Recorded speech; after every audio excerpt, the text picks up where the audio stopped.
Hello, welcome back a new video. In this occasion, I'm gonna talk about the movie of the year 2001, that was starring by David Boreanaz. I don't, I don't know. His last name is very weird because I think he's not even American, um, and Denise Richardson, mainly. First, I'm gonna start with the review of this movie, then the the history of the movie.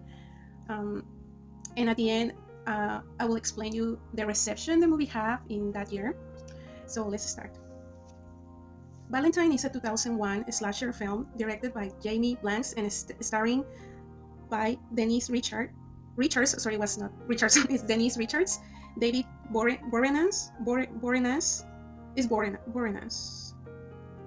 Marley Shelton, Jessica Capshaw, and Catherine Hill, based on the novel of the same title by Tom Savage. The film follows up a group of women of San Francisco who are stalked by a killer wearing a cupid. This is the interesting of this movie. That's why the name is Valentine. They are stalked by a killer wearing a cupid mask in the days leading up to Valentine's Day. Gift.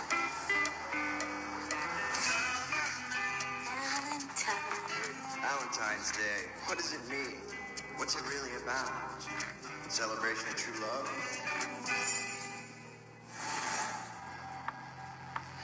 I got a Valentine the other day. It was awful. Someone saying that they were going to kill me. And it was signed JM. Ours too, the card in our chocolates. Well, that's sweet, I think. You both received threatening notes signed JM? JM. Jeremy Melton. It's Jeremy. Who's Jeremy Melton? This loser from 6th grade. Why would Jeremy Melton want to hurt you? He attacked me at a dance in junior high and he got sent to reform school because of it. 10 years is a long time. This could be anyone. Some kid that you all tease in the 6th grade is probably not worth getting all worked up with. Someone there? Hello?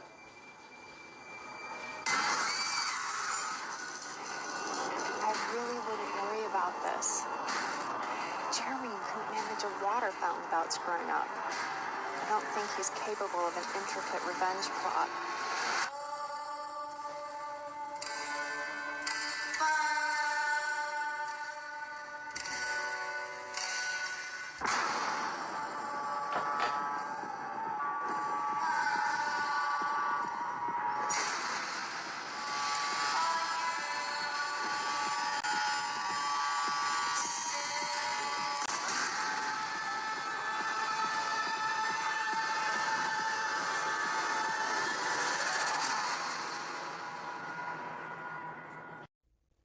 It was released theatrically on February 2nd of 2001. The film was critically panned, with critics deeming it it's too similar. Sorry, the website also have like orthographic mistakes. It's not me. I'm correcting them on the road. So with critics deeming it's too similar to the 80s slasher films. The film earned $36.7 million on a $29 million budget, which traduced as it earned more than the production invest. It came out with earnings, even though that it has very bad critics. We are going to talk about it at the end of the video, but it has, well, the difference is not too much. The difference is, in fact, it's not. The difference is 6.7 million of earnings. The film's accolades included nominations for 3 Teen Choice Awards. It means it won 3 awards of the Teen Choice Awards of that year, I guess, or maybe 2002. Valentine was directed by Jamie Blanks and starring by Denise Richards, Marley Shelton, Jessica Capshaw, and Catherine Hill, as well as David Boreanaz. The film is loosely based on the book of the same name by Tom At a junior high school dance in 1988, outcast student Jeremy Melton asked for popular girls to dance with him. 3 girls, Shelley, Lily, and Paige, reject, while the 4th girl, Kate, kindly answers that perhaps she will later. Their overweight friend Dorothy accepts Jeremy's invitation, and they proceed to secretly make out underneath the bleachers when a group of school bullies discover the pair. Dorothy claims, because she's very ashamed, that Jeremy sexually assaulted her, causing the boys to publicly strip and severely beat him up, and his nose ends up bleeding heavily. Later in the film, Paige reveals Jeremy was sent to a reform school as punishment for his alleged assault. 13 years later, Shelley, a medical student, is at the morgue practicing for her medical exams after receiving a vulgar Valentine's card and being pursued by a killer wearing a Cupid mask in the same morgue. Shelley's throat is slit and she hides in a body bag. The killer's nose is seen to bleed as he performs the act. Her friends are questioned at her funeral, but nothing is concluded. All the girls except for Kate and Paige receive cards in the same fashion as Shelley. And upon contacting the police, they agree that the culprit could be Jeremy Melton. Soon afterwards, Lily receives a box of chocolates and a card which says, "You are what you eat." She then takes a bite of one of the chocolates and vomits upon realizing that there are maggots inside the chocolates. Dorothy Jessica Capshaw also receives a card which says, "Roses are red, violets are blue. They will need dental records to identify you." Oh my god. Wow. It's interesting how he wrote like despective phrases on the love cards. Like Lily says, "You are what you eat," meaning that for him, she is a maggot. And for Dorothy, is like basically telling her they will need dental records to identify you. Well, that was, like sick, As the girls attend Lily's artist boyfriend Max's exhibition, they meet Campbell's Peter's ex-girlfriend, Ruthie, who tells them off. Lily is isolated and confronted by the killer, who proceeds to shoot her repeatedly with arrows until she falls several floors into a dumpster. This is the second kill, Lily's, while the other girls assume she is out for LA on a work trip. As Valentine's Day approaches, Dorothy is planning a theme party at her house. Campbell is killed the day of the party as he released the hot water. Campbell was this guy that was like a wooer of Dorothy, or Dorothy's money, better say. He was pretending to be her sugar baby, kind of, but he was really cute. In my opinion, as a woman, for me, he was very hot, like super handsome. So how would you say no, right? After being revealed as a con man who is using Dorothy to gain access to her past, the others assume he has simply left Dorothy after dumping her. After angering Dorothy, who believes that they are jealous about Campbell. After coming to the party to confront Dorothy with the truth about Campbell, Ruthie is thrown through a shower window by the killer, who then impales her on the glass. At the party, Paige is attacked and trapped in a hot tub by the killer. But let's not forget the little detail that he left roses, around for her, like making her believe that it's a wooer who is, like pretending to have something with her or whatever. But then he proceeds to try and kill her with a drill. After cutting her with the drill, he opens the lid of the hot tub and throws the electric drill into the water, electrocuting her. And with this killing, this will be like the fifth. No, sorry. With this murder, With this murder, it will be 3 victims now. The party disintegrates when the power cuts out because the electric issue with the driller. And Dorothy and Kate argue over who the killer is. Kate claims that Campbell could be the suspect because they do not know anything about him, while Dorothy counters by accusing Adam, who is the actual boyfriend of Kate. And well, at this point of the movie, we all know that he was Jeremy Melton, right? By his awkward and very weird behavior.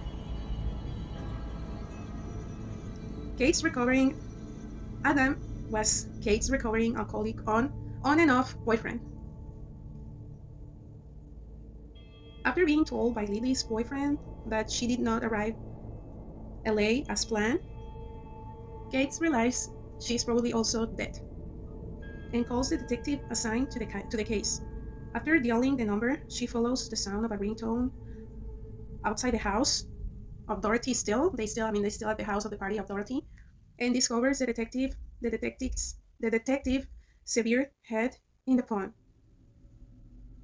Kate then becomes convinced that Adam is actually Jeremy, disgusted by reconstructive surgery, and goes back into the house only to find Adam waiting for her. To her surprise, he asks her to dance. Kind of emotive. And they dance together for a while until she becomes frightened, kneeing him in the groin and escaping. This is the interesting part of the movie the most, because here Jeremy Melton is tricky, to keep cheating like Kate, to keep hiding under the persona of Adam.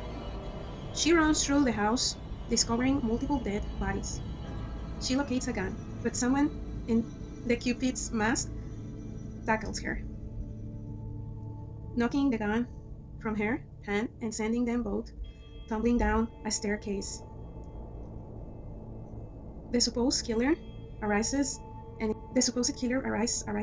is shot by Adam. Shocking and confusing Kate. As she apologizes profusely with Adam pulls off the Cupid's mask to reveal the killer is Dorothy. As a resume, basically what Adam did is that she uses Dorothy to make her seems the killer.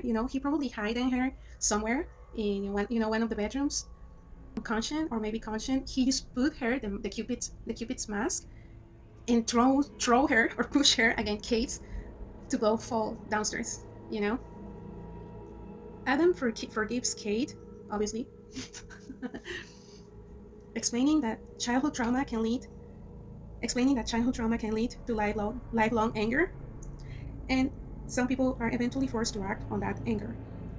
As Kate and Adam wait for the police to arrive, they hug, while Adam says he has always loved her in a secret kind of way.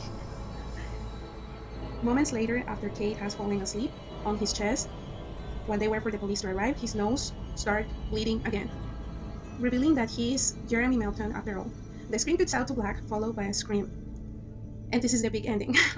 Then the credits roll. This is the ending for which I think the movie receives too many critics and bad reviews.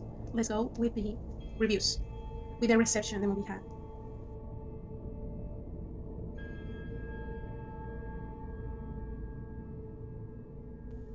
On Rotten Tomatoes, the film holds an approval rating of 11% based on 79 reviews, with an average rating of 3.4 from a 10. The website critics' consensus reads, "Valentine is basically formulaic throwback to the conventional pre-screen slasher flicks." Critics says it doesn't offer enough suspense or scare to justify its addition to the genre. Metacritic, which uses a weighted average, assigned the film a score of 18. Oh my god, out of 100. That's crazy. Based on 17 critics indicating overwhelming dislike. Audiences pulled by Cinema Score gave the film an average grade of D+ on an 8+ to F scale. Mike Lasalle of the San Francisco Chronicle gave the film a middling review, likening to an 80s style slasher film, but praised the performances. Valentine isn't scary, but it's unsettling. Not ultimately satisfying, but arresting in the moment. Part of the credit has to go to the ensemble. The actresses are vivid, and the characters they play are clearly delineated. I mean, me personally, I was talking in Spanish. I did like it, based on, because for me, like, it depends. Like, if you are looking for suspense, I think it's cool. But if you are looking for gore scenes or horror movies, of course, it ain't gonna fill you up. But I mean, in my point of view, like lately, I don't like, and I mean, if you are a fan of horror movies, I wouldn't recommend, I would just recommend that you keep watching them, because according to this psychiatric, and also, I don't remember which other profession he has, we are energy. And when we vibe, like fear frequency, it affects the health in so many ways, the physical and the mental health. And also, supposing that you believe, in conspiracy theories, in other entities that live among us, like from other planets, say, reptilians, or I don't know, beings that feed off of negative energy of the human. If I were you, I would consider like stop watching that much horror movies or that terrorific movies. For me, it's just adequate. For me, it's just fine. I like it. When I saw it the first time, when this movie was released, I was so little. But in my channel, in this channel, you will be watching reviews of very, very old movies, retro movies, because these movies were transmitted in open TV, in open channels of my origin country. So, of course, I saw these movies years after they were launched or released. Let's say I saw many of these movies even at my early 20s, before the smartphones took control over the world. When we still watching open TV channels, when you used to just turn on your TV, you see like payment TV like Sky or whatever, but you're still watching like local channels or whatever, you can still get to see these movies, of past decades, retro movies even also. But let's continue with the reviews to finish this video. Ben Fogg of the BBC gave the film 2. Oh my god, 2. Can you believe it? Why they were so mean with this movie? Jamie Blank's, for me, I love it. If you ever watch this video, you don't have to feel that criticized. I love it so much. I don't know if any more of you like this movie, like I did, but for me, it was just hot. It was sexy because the cast, the girls, the actors, oh my god, like, I mean, if you want to feel turned on, like, you need to watch this movie, if you want to see something sexy and a killer killing hotties, you need to watch this movie. And also with a bittersweet ending, like, if you ever, like, for example, I would say that some percentage of the population were ever bullied, right? So if you were ever bullied, you will be like, that's relieving, that feeling of the ending is like, yeah, I feel revenge by this character, Jeremy Melton, by this dude. Sorry, but it's true. Ben Fogg of the BBC gave the film 2 out of 5 stars. For some kind of reason, most of the people felt attacked by this movie in this years, or just, I don't know, like, I feel that maybe they feel it personal, They feel like, I don't know, it was a weird vibe, like this topic of people that were abused in some kind of way in their lives, especially as kids, at school, might make many people uncomfortable, 2 out of 5 stars. Let's face it, we all know what's going to happen, and the director offers up few surprises. There is the host of the red herrings, of which none really bite. Creative deaths, girls running around screaming, and then being incredibly thick, but a distinct lack of gratuitous nudity. I mean, this dude expect to see more naked woman, like the big things being more like, I don't know, maybe in a sex scene or something, as is usual in horror movies, like, but a distinct lack of this, which will have at least brightened up the landscape. Kevin Thomas, this was one of the few good reviews of Los Angeles Times, gave the film a positive review, calling the film a smart, stylish horror picture that offers a fresh twist on the ever-relatable revenge theme, and a raft of talented young actors cool, let's be honest, they were very popular in these decades, all these actors, you know, especially Denise Richards and David Warrens. I hope this time I say his last name right. On the ever reliable revenge team and affords a raft of talented young actors solid roles that show them to advantage. Denise Harvey of Variety gave the film a mixed review. Nothing. Looking good, but lacking much in the way of personality or gray matter. Oh my god, this is so rude. Rather like his character's Valentine is a straightforward slasher pick that is acceptably scary until the week finale. Yeah, I mean, but I think it wasn't necessary. He says Dennis Harvey of Variety lack of gray matter. That's not cool. There are a few more, you know, critics here on Wikipedia that we can see, but basically those are the more like the highlights of the reviews, the resume. In 2017, Jamie Blanks, the director, stated in an interview, "Forgive me for Valentine. A lot of people gave me grief for that, but we did our best." And I don't know, I mean, if you saw this movie, if you like it, let me know in your comments what you think. If you agree with me that it was cool, it was a sexy movie. In 2015, retrospective review for Icons of Fright by BGA Colangelo defended the spirit of the film and its thematic handling of the holiday's mythological aspects, by calling it a lot of fun and definitely one I think more people should give a chance and watch it again. Why not? I like it, you know. I mean, I like it. I mean, if you compare it with nowadays movies, it's great, you know. Maybe the topic was a bit like weird, you know, uncomfortable, like not very. People expected to see more roughness from this movie, but I will leave it in the gender of suspense only. For me, it's not horror, but it's cool, you know. Either way, at the end, you have this opinion. At the end, you have the last word of this film. But I would like to read your comments. If any of these actresses was your crush, if any of these actresses was your crush, you know, as a kid or as a teenager in those years, I know I'm very sure they were at least one or a few. And for me, this actor, David Warrens, he was my crush when I saw this movie. I like both. I like him and the actor that plays the role of Campbell. I like both. But I like more as adult, you know, when I started growing up, you know, I turned a teenager and then I turned an older woman, like more mature. I like more David Warrens. And he's a very handsome actor, very hot, very sexy. But anyway, let me know your thoughts about this movie and see you on the next time. Don't forget subscribing if you reached this point of the video. It's because it obviously you like it. So please give your thumbs up, share it, and subscribe. Peace out.